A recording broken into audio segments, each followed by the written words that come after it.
तरह। सर, ये वक्फ तरमीमी बिल भारत के गयूर मुसलमानों के ईमान पर, इबादत पर एक हमला है। नरेंद्र मोदी की हुकूमत ने इस मुल्क की सबसे बड़ी अक़लियत के खिलाफ एक ऐलान जंग कर दिया और ये जंग ना सिर्फ मेरे जिस्म पर है, बल्कि मेरी आज़ादी पर, मेरी समाजी और माशी मार्जिनलाइजेशन पर है, मेरी शहरियत पर है, मेरे मदरसे, मस्जिदों, खानखाहों और दरगाहों को निशाना बनाया जा रहा है। और ये हुकूमत सच्चाई को नहीं बयान कर रही है कि ये तरमीमी बिल से मुसलमानों का तहफ़्फ़ुज़, तरक्की और गुर्बत का खात्मा होगा। ये सरासर झूठ है। सर, अगर आप आइन के आर्टिकल 14 को देखेंगे तो उसमें लिखा हुआ है इक्वल प्रोटेक्शन।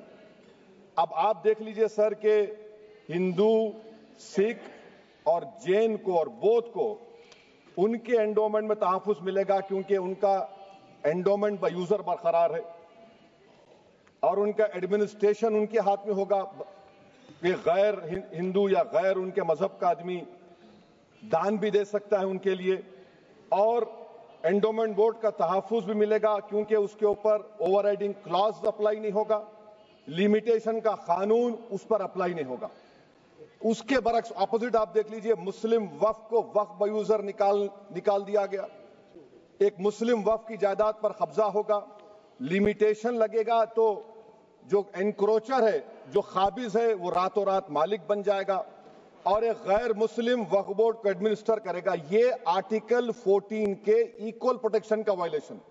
अब आर्टिकल 14 में सर इक्वालिटी बिफोर लॉ भी है और उसका कैसा वायलेशन हो रहा है कि कोई आर्बिट्ररी स्टेप नहीं ले सकता और कोई भी ऑफिशियल किसी भी तरीके से गलत आर्बिट्ररी फैसला नहीं लगा। यहां पर आप एक डेजिग्नेटेड ऑफिसर को रखकर वो फैसला लेगा कि ये जायदाद वक्फ की है, गवर्नमेंट की है। क्या ये प्रिंसिपल्स ऑफ नेचुरल के खिलाफ नहीं है जिसका तकर्रुर एग्जीक्यूटिव करती है? ये हमारे theory of separation of powers, Bharat के आइन का बेसिक स्ट्रक्चर का हिस्सा है। क्या इसका वायलेशन नहीं है? सर, आर्टिकल 25 का वायलेशन कैसे है कि आप मुसलमानों से वक्फ बाय यूजर छीन रहे हैं और फिर आप कर्ब कर रहे हैं वक्फ वाल औलाद को, मगर वहीं पर दूसरे धर्म के मानने वालों को उनके मजहब पर चलने की पूरी इजाजत है। लफ्ज जो आर्टिकल 25 में इस्तेमाल हुआ सर, वो इक्वली एंटाइटल्ड, यहां पर मुसलमानों के इक्वल एंटाइटल्ड नहीं हो रहा। अभी हम गृह मंत्री का, वजीर दाखिला का यहां पर उनका हमने तकरीर सुनी, यहां पर वो ये कहते हैं, वजीर दाखिला, शायद वो कटमुल्ला की जबान ना कह दें, वजीर दाखिला कहने पर वजीर दाखिला ने अपने बयान में कहा कि बोर्ड और काउंसिल जो होगा वो माने वक्फ इस्लाम से अलग है। सर, अगर ये बात सच है आपकी तो फिर आपको ये कानून बनाने की जरूरत ही नहीं है, आप एक नॉन स्टैट्यूटरी बॉडी बना दीजिए। ये जो कानून बन रहा है ना सर, ये आर्टिकल 26 इसका सोर्स है और आर्टिकल 26 जब इसका सोर्स है तो आर्टिकल 26 का ABCD क्या कहता है कि रिलीजियस डिनोमिनेशन को अपने मजहब के अफेयर्स खुद चलाना, मूवेबल इमूवेबल प्रॉपर्टी को लेना और एडमिनिस्टर करना। जब हिंदू धर्म को, बौद्ध धर्म को, सिखों को यह राइट दिया गया है तो आप कैसे मुसलमानों से छीन रहे हैं? तो ये आर्टिकल 26 का ग्रेव वायलेशन है। तो सर, अब वक्फ बाय यूजर का मामला देखिए, मिनिस्टर साहब ने कहा कि एंक्रोचमेंट हो रहा है, 17,000 एंक्रोचमेंट हुए हैं। तो यही नरेंद्र मोदी की हुकूमत ने 2014 में उस वक्त के मंत्री ने एक वक्फ properties eviction of unauthorised occupants bill को इंट्रोड्यूस किया। आपने विड्रॉ कर लिया 2024 में उसको। क्यों विड्रॉ किया सर आपने? जब आप मान रहे थे कि एंक्रोचमेंट हो रहा है तो आपने बिल को विड्रॉ कर लिया। अच्छा सर, अब वक्फ बाय यूजर को आपने निकाल दिया, माने कंडीशन क्या लगाए कि अगर उसमें डिस्प्यूट होगा और गवर्नमेंट प्रॉपर्टी होगी। सर, डिस्प्यूट तो है। मिसाल के तौर पर मोहिबुल्ला साहब जिस मस्जिद के इमाम है, पार्लियामेंट के सामने मस्जिद है सर, 123 प्रॉपर्टीज में मस्जिद है, डिस्प्यूट चल रहा है। कल कलेक्टर या डिस्ट्रिक्ट ऑफिसर बोलेगा कि भाई साहब ये गवर्नमेंट प्रॉपर्टी है, स्टिकर लगा दिया जाएगा, मस्जिद बंद, गवर्नमेंट प्रॉपर्टी हो गई, होगी ना सर? अब ये बताइए, आप जब से यहां पर पूरे बीजेपी रूलिंग पार्टी हमको ज्ञान दे रहे हैं कुछ नहीं होगा, कुछ नहीं होगा, मैं दलील के साथ बता रहा हूं आपको। ये मस्जिद दिल्ली गवर्नमेंट बोलती हमारी है, वक्फ दिल्ली वक्फ बोलता हमारी है। तो सर, वक्फ बाय यूजर, अगर मैं अपनी गवर्नमेंट के खिलाफ वक्फ बोर्ड वक्फ यूजर इस्तेमाल नहीं करेगा तो क्या है सर? अच्छा, ये अमेंडमेंट जब हो जाएगा तो मुझे कहने दीजिए सर, सिर्फ प्राचीन मंदिरों की इबादत होगी, मस्जिदों की नहीं होगी। अब सर आप आ जाइए, अगर डिस्प्यूट मेरा एंशिएंट मॉन्यूमेंट से वक्फ का, एक मिसाल दे रहा हूं, दिल्ली में 172 वक्फ प्रॉपर्टीज एएसआई कंट्रोल में है। मैं तो हार ही गया वो, क्योंकि मेरे पास डॉक्यूमेंट नहीं है। आप कह रहे हैं कि डॉक्यूमेंट चढ़ाओ। अगर मेरा गवर्नमेंट से डिस्प्यूट चल रहा है, मैं तो क्लेम ही नहीं कर सकता, क्योंकि आप जज बनेंगे, आप ही फैसला करेंगे, और जब तक आप फैसला नहीं करते वो वक्फ की प्रॉपर्टी नहीं होगी। वो प्रोविजन डाल दिया आपने। अच्छा, अगर मेरा डिस्प्यूट एनक्रोचर से होगा सर, तो एनक्रोचर में तो आपने तो 107 को डिलीट कर दिया। आप रातों रात खाबिज को, एनक्रोचर को मालिक बना रहे हैं। सर मैं ये पूछना चाहता हूं आपके जरिए हुकूमत से, एक मुंबई में एक बहुत बड़े दौलतमंद है, खोजा बरादरी का यतीम खाना था, उन्होंने 2004 या 5 में 22 करोड़ में खरीद लिया। वो केस सुप्रीम कोर्ट में, कि आप उनको मालिक बनाना चाहती है लिमिटेशन एक्ट अप्लाई करके? हमको बताइए, हम जानना चाह रहे हैं। और सच्चर कमेटी ने सर 2007 में कहा कि दिल्ली के 123 प्रॉपर्टीज की मार्केट वैल्यू 6000 करोड़ की। आज हम 2025 में आ गए, क्यों आप उन प्रॉपर्टीज के खिलाफ पड़े हुए? 1976 में उस वक्त के वजीर आजम इंदिरा गांधी लेटर लिखा, इसको आप दे दीजिए, मगर आप उसको मानने को तैयार नहीं है। तो सर और एक जो झूठ फैलाया जा रहा है, management empowerment efficient development. Sir, this bill takes any management from the hands of Muslims, disempowers the waqf in comparison to any other stakeholder, takes away the efficiency of administration and hampers development. Waqf disempowerment in the name of efficiency, inefficiency is being created. The progress of development from pre-independence till today is sought to be destroyed. Sir, अभी हमारे home minister साहब ने फजल पुकाया case का जिक्र किया। Sir, मैं आपसे गुजारिश करूंगा कि होम मिनिस्टर जरा अच्छे लोगों को रखकर इंफॉर्मेशन ले। फजल पुकाया का ऑबिटर क्या है? इट इज ऑबिटर, वो रेशियो डिसेंडेंटाई नहीं है जो आपने कहा है। अच्छा सर, शेड्यूल ट्राइब के बारे में कहा, क्या शेड्यूल ट्राइब में मुसलमान नहीं होते? शेड्यूल कास्ट में नहीं होता मुसलमान, शेड्यूल ट्राइब में मुसलमान होता। तो क्या आर्टिकल 25 मेरा चला गया, आर्टिकल 26 चला गया, आर्टिकल 14 चला गया, 15 चला गया, 29 चला गया? लक्षद्वीप का एक मुसलमान एमपी है, क्या उसको राइट नहीं है क्योंकि ट्राइबल है? क्या कह रहे हैं आप? इस ऐवान को क्यों गुमराह कर रहे हैं आप शेड्यूल ट्राइब के नाम पर? सर, और एक चीज जो आपको बता रहा हूं सर, अब आप जब आर्टिकल 26 से मेरा सोर्स है, तो आप सेंट्रल वक्फ काउंसिल में 22 में से 10-11 आप नॉन मुस्लिम को बना सकते हैं। रिलीजन न्यूट्रल आपने कह दिया, और आप बनाएंगे, क्यों बनाएंगे आप? स्टेट वक्फ बोर्ड में 7 नॉन मुस्लिम होंगे और 4 मुसलमान क्यों होंगे? क्योंकि आप लॉ में 95 में डायरेक्ट मैनेजमेंट में ले सकते हैं 5 साल के लिए। आप वक्फ यूजर को आप कलेक्टर डिस्ट्रिक्ट ऑफिसर बोलेगा ये वक्फ की प्रॉपर्टी नहीं है, तो वो वक्फ बोर्ड खामोश बैठ जाएगा, कुछ एक्शन ही नहीं लगा, क्योंकि वो आपके प्यादे हैं। अच्छा, जब आप नॉमिनेट करेंगे सर मैं मोदी गवर्नमेंट के खिलाफ नो कॉन्फिडेंस ला सकता हूं, मगर वक्फ बोर्ड का चेयरमैन जो नॉमिनेट होगा उसके खिलाफ नो कॉन्फिडेंस नहीं ला सकते, हम बिल्कुल नहीं ला सकते। क्या मजाक है बताइए आप? ये डेमोक्रेसी है। नॉमिनेट भी स्टेट गवर्नमेंट करेगी, वो अगर डिक्टेटर बन जाएगा जैसा आज भारत में हो रहा है, तो वो भी नहीं हटेगा। कम से कम यहां पर तो इलेक्शन है, वहां पर तो आप 5 साल झेलते रहो उसको। अच्छा सर, अब ये जो क्लॉज 11 और क्लॉज 9 आप 16AA से देखिए, where the qualification of the members of the board has been limited only to 3 categories contained in 14(1)(c).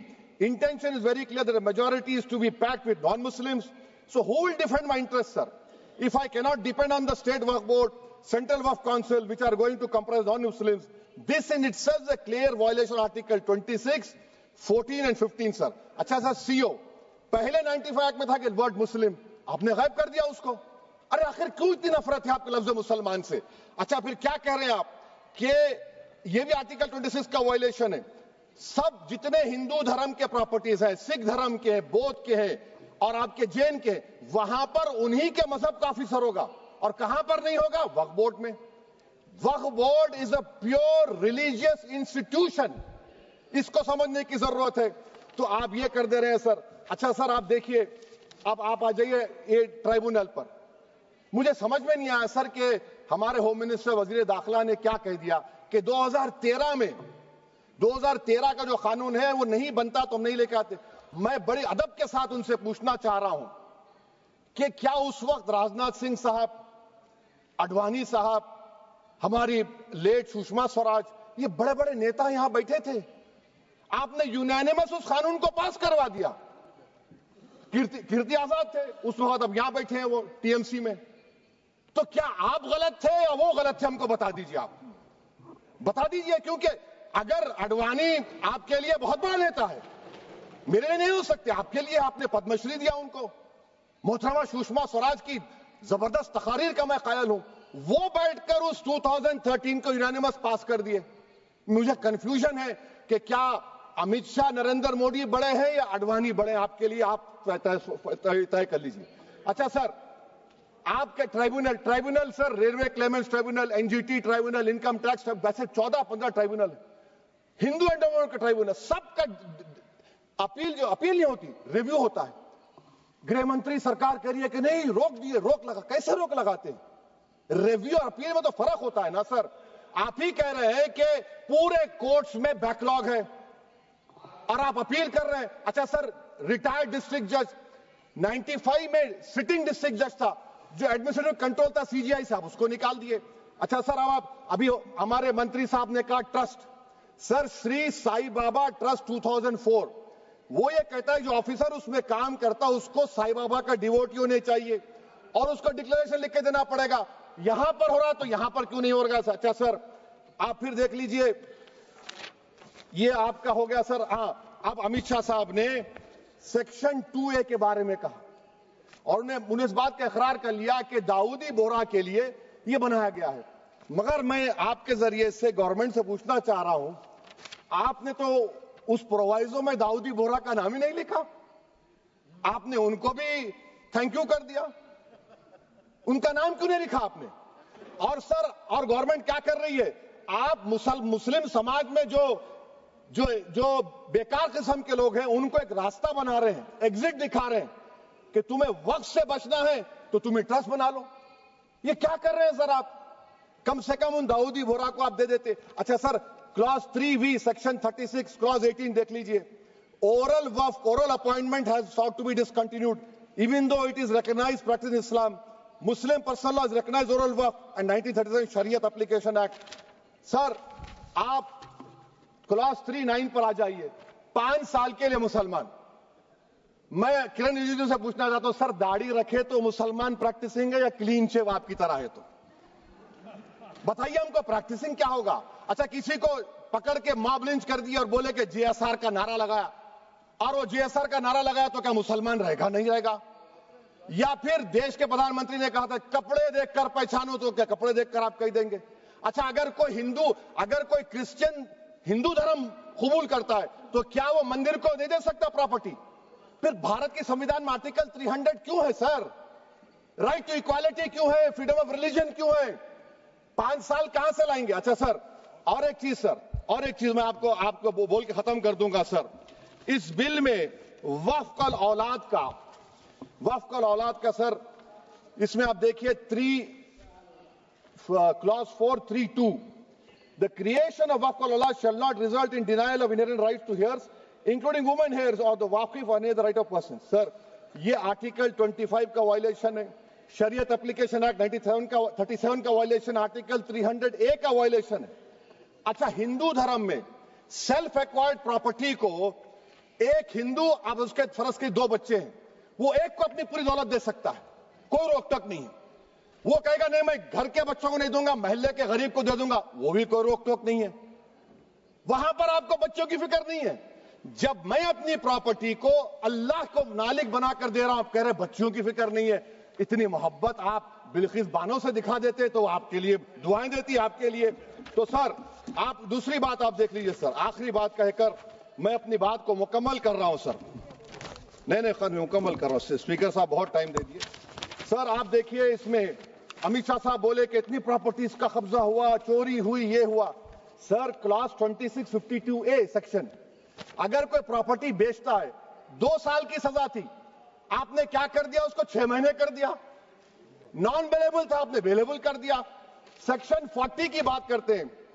Section 40 में सर हमको जो ज्वाइंट वर्किंग कमेटी का जो नोट्स दिए, उसमें मिनिस्ट्री ऑफ माइनॉरिटी अफेयर्स ने कहा कि 30 साल में 515 केसेस सेक्शन 40 के और सिर्फ 8 लोग कोर्ट को गए। वक्फ यूजर का कानून तेलंगाना आंध्रा में है, सेक्शन 40 का कानून तमिलनाडु 63 है, आंध्र प्रदेश में 43 है।